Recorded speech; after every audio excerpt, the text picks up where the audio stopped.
Dear students नमस्कार। अब देखिए एक प्रॉब्लम हम लोग देखेंगे। इसमें डेटा अलग दिया हुआ है। In a machine tool application a tool holder is placed by means of an operating nut. Nut के ऊपर में टूल रखा हुआ है, मींस नट वो टूल को आगे पीछे उसका ट्रैवल डिसाइड करेगा। Nut mounted on a screw, screw के ऊपर में नट है, नट के ऊपर में वो टूल रखा हुआ है। The tool holder travels at a speed of, ये डेटा आपके लिए नया है। टूल होल्डर कितने स्पीड से जा रहा है? 5 मीटर पर मिनट। ठीक है, 1 मीटर में 1 मिनट में 5 मीटर वो आगे जा रहा है, ऐसा उसका स्पीड दिया हुआ है। 5 मीटर पर मिनट इतना उसका स्पीड है। तो आगे ऐसे जा रहा होगा क्योंकि वो तो रोटेशन मोशन में, रोटेशन मोशन को ही ट्रांसफर करता है into translated motion, screw power screw का जो फंक्शन है। तो 5 मीटर वो ट्रांसलेट कर रहा है 1 मिनट में। ठीक है, तो यहां पर अभी इंपॉर्टेंट क्या होगा कि इसका लीड कितना है, क्योंकि वो रोटेशनल मोशन को ट्रांसफर करे into translatory motion. The screw has a single start thread of 48 mm nominal diameter and 8 mm pitch. 48 mm outer diameter दिया है। नॉमिनल डायमीटर का मीनिंग क्या होता है? Outer diameter, major maximum diameter. 48 mm का square thread screw है, outer diameter 48 mm दिया हुआ है और उसका पीच दिया हुआ है 8 mm मींस लीड। ठीक है, पीच मींस लीड दिया हुआ है और सिंगल स्टार्ट बोला है। तो सिंगल स्टार्ट मींस एक 360 डिग्री जब वो रोटेट होगा तो 8 mm आगे जाएगा, फिर से 360 डिग्री रोटेट होगा तो 8 mm आगे जाएगा, because it is single start. तो सिंगल स्टार्ट में क्या होता है, एक रोटेशन में पीच के बराबर वो ट्रांसलेटरी मोशन होता है उसका आगे। ठीक है, The operating nut exerts the force of 500 Newton. Operating force जो है वो कितना लोड एक्सर्ट कर रहा है उसके ऊपर? 500 न्यूटन इतना लोड अप्लाई हो रहा है to drive the tool holder. और टूल होल्डर को आगे लेके जाने के लिए उसके ऊपर में लोड कितना अप्लाई हो रहा है? 500 न्यूटन। मींस 500 न्यूटन इतना लोड अप्लाई होने से और लीड 8 mm पीच रहने से उसका स्पीड जो है वो आ रहा है 5 मीटर पर minute. The mean radius of friction collar is 40 mm। Mean radius दिया हुआ है, मींस आपको आउटर रेडियस और इनर रेडियस दिया रहता है ना, R1 और R2। तो हम लोग यूनिफॉर्म वियर में क्या करते हैं? R1 plus R2 divided by 2 करते हैं। तो ये मीन दिया हुआ है, मींस ये R1 plus R2 divided by 2 का ही वैल्यू 40 दिया हुआ है। मींस यहाँ पर outer diameter inner diameter means R1 R2 ऐसे नहीं दिया, उसका मीन दिया हुआ है। The coefficient of friction of thread and collar, दोनों का भी, थ्रेड का coefficient of friction that is mu और कॉलर का coefficient of friction that is म्यू1, ये दोनों भी दिया हुआ है 0.15। ठीक है, हमें कैलकुलेट करना है power required to drive the screw. वो स्क्रू को ड्राइव करने के लिए कितना पावर लगेगा सो दैट वो इतना स्पीड मेंटेन कर सके। स्क्रू के ऊपर में लगा हुआ है। The tool holder is pulled by means of an operating nut। Screw fix है और उसके ऊपर में नट है, वो आगे पीछे जाएगा, ट्रांसलेटरी मोशन नट का हो रहा है। और efficiency of the mechanism means overall efficiency हमें फाइंड आउट करना है। तो हमें लोड कितना दिया हुआ है? 500 न्यूटन लोड है, आउटर डायमीटर 48 mm दिया हुआ है, lead that is pitch 8 mm दिया हुआ है। ठीक है, म्यू एंड म्यू1 ये दोनों भी 0.15 दिया हुआ है। R1 प्लस R2 इसका value mean R1 plus R2 divided by 2 ये 40 दिया और स्पीड, ये डेटा आपके लिए नया है। Speed that is linear velocity, but यहां पर क्या हो रहा है? वो रोटेट हो रहा है बट लीनियर वेलोसिटी के फॉर्म में दिया हुआ है कि 5 मीटर पर मिनट। ठीक है, मीन डायमीटर हम लोग निकालेंगे। मीन डायमीटर कैसे निकालते हैं? Outer diameter plus outer diameter minus pitch का हाफ, 48 माइनस 4 तो 44 mm आएगा। और कोर डायमीटर हम लोग निकालेंगे, outer diameter minus pitch that is 40 mm। तो ये मीन डायमीटर और कोर डायमीटर हम लोगों ने निकाल लिया। सबसे पहले हम लोग यहां पर देखते हैं core torque required to overcome the friction at the thread.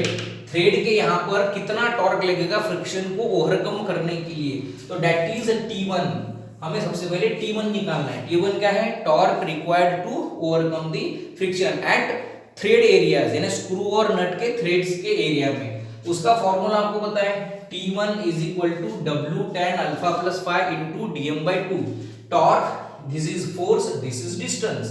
ये फोर्स हो गया और ये डिस्टेंस हो गया। टॉर्क का फॉर्मूला T1 थ्रेड के यहाँ पे जो टॉर्क आता है, इसमें से हमें फाई का वैल्यू निकालना है और अल्फा का वैल्यू निकालना है। तो फाई कैसे निकालते हैं, tan phi is equal to mu, तो phi is equal to tan inverse of mu. tan inverse of mu कितना दिया हुआ है 0.15, तो हम लोगों ने फाई का वैल्यू निकाला 8.537 डिग्रीज। सिमिलरली हमें अभी अल्फा निकालना है, तो tan alpha is equal to, क्या फॉर्मूला है, tan alpha is equal to lead upon pi dm, पूरा सरकमफेरेंस। तो लीड कितना है, equal to pitch that is 8 and pi dm pi into 44। तो अल्फा का भी वैल्यू आया है 3.312, ठीक है। ये फाई क्या है, एंगल ऑफ फ्रिक्शन, और ये क्या है, हेलिक्स एंगल, ठीक है। तो ये हम लोग वैल्यूज इसमें पुट अप करके T1 का वैल्यू निकालेंगे, that is the torque required to overcome the friction at thread that of screw and nut. तो ये T1 निकला हुआ है, that is 2306.64 newton mm। Similarly, torque required to overcome the friction at collar T2 निकालना है। अभी हम लोगों ने थ्रेड का निकाला, अब ये T2 निकालना है। तो T2 का फॉर्मूला क्या है, uniform wear concept μ1 W R1 plus R2 by 2। μ1 का वैल्यू वही सेम दिया हुआ है 0.15, W है 500 और R1 प्लस R2 बाय 2 का मीन दिया हुआ है, ये दिया है आपको मीन रेडियस, तो डायरेक्टली उसको 40 लिया। तो ये आ रहा है T2 3000 न्यूटन mm। अब टोटल टॉर्क हम लोग निकालेंगे, जो अप्लाई वहां पर होगा, टोटल टॉर्क कितना आएगा, that will be T1 plus T2। तो 2306.64 प्लस 3000, तो वो आएगा 5306.64 न्यूटन mm। इसको अगर हमें न्यूटन मीटर में करना है तो 1 mm यानी क्या हो जाएगा, 1000 mm is equal to 1 metre. तो 1 mm means 10 raise to the power -3 metre. तो यहाँ पर 10 raise to the power -3 newton metre में आएगा। ये मीटर में क्यों करेंगे हम लोग, बिकॉज हमें पावर फाइंड आउट करना है, और पावर का फॉर्मूला जो है 2π×10⁻⁶। पावर का यूनिट जब वैट होता है, हम लोगों ने मॉम में भी पढ़ा टॉर्शन में, पावर का यूनिट जब वैट होता है तो उसमें यूज किया हुआ टॉर्शन जो रहता है T, टॉर्क, टोटल टॉर्क वो रहेगा न्यूटन mm में, न्यूटन मीटर में, इसलिए इसको पहले न्यूटन मीटर में कर लिया हम लोगों ने। नेक्स्ट हमें स्पीड दिया हुआ है, स्पीड कितना है, स्पीड दिया हुआ है 5 मीटर पर मिनट। तो स्पीड का फॉर्मूला देखो क्या, ये तो लीनियर स्पीड हो गया है ना, लीनियर स्पीड। तो linear speed is equal to, ये फॉर्मूला आपको याद रखना पड़ेगा, ध्यान में रखना पड़ेगा, RPM into pitch. Linear speed हो रहा, लीनियर स्पीड हो रहा मींस वो स्क्रू आगे जा रहा है, बट ये स्क्रू आगे कैसे जा रहा है, इसका तो आरपीएम होगा कुछ, और इसके आरपीएम जितना रहेगा रोटेशन पर मिनट, वो रोटेशन पर मिनट, और लीड कितना है दैट इज पिच कितना है, वो पिच के अकॉर्डिंग दो थ्रेड के बीच में का डिस्टेंस कितना है, उसी के अकॉर्डिंग तो इसका लीनियर वेलोसिटी होगा। तो linear velocity is equal to RPM into pitch, तो n इनटू p। तो यहां पर हमको आरपीएम अगर निकालना है तो इसका आरपीएम कितना होगा, वेलोसिटी डिवाइडेड बाय पिच। तो पिच mm में है, इसलिए वेलोसिटी भी हम लोगों ने mm में लिया, तो 5 × 10⁻³ mm किया डिवाइडेड बाय 8। तो आरपीएम देखो कितना आया, 625 mm पर मिनट, उसी को हम लोग लिख सकते हैं रोटेशन पर मिनट। समझ में आ रहा है, इतना रोटेशन पर मिनट हो रहा है, दैट इज आरपीएम 625 आरपीएम दिया हुआ है। Formula power is equal to 2π×10⁻⁶। इसमें पावर जब वैट में रहेगा तब टॉर्क, या यहाँ पे जो टॉर्क का वैल्यू रहता है वो न्यूटन मीटर में रहता है। इसमें पूरी वैल्यूज हम लोग पुटअप करेंगे। तो हम लोगों ने पावर फाइंड आउट किया 350 वैट्स, मींस हमें फाइंड आउट बोला था कि power required to drive the screw, तो कितना निकलेगा पावर 350 वैट, ये पावर निकला। नेक्स्ट आपको इफिशियंसी फाइंड करने के लिए बोला, तो इफिशियंसी ये दैट मींस ये ओवरऑल इफिशियंसी, क्योंकि कॉलर और स्क्रू थ्रेड दोनों मिलके, तो ओवरऑल इफिशियंसी का आपको फॉर्मूला पता है। लास्ट प्रॉब्लम में भी हम लोगों ने देखा कि ओवरऑल इफिशियंसी यानी क्या होता है, overall efficiency means efficiency considering the friction at the thread and friction at the collar, तो वो आएगा W tan अल्फा, मींस ये कौन सा है, आइडियल टॉर्क अपॉन प्रैक्टिकल कितना आ रहा है T1 प्लस T2 यानी T, है ना।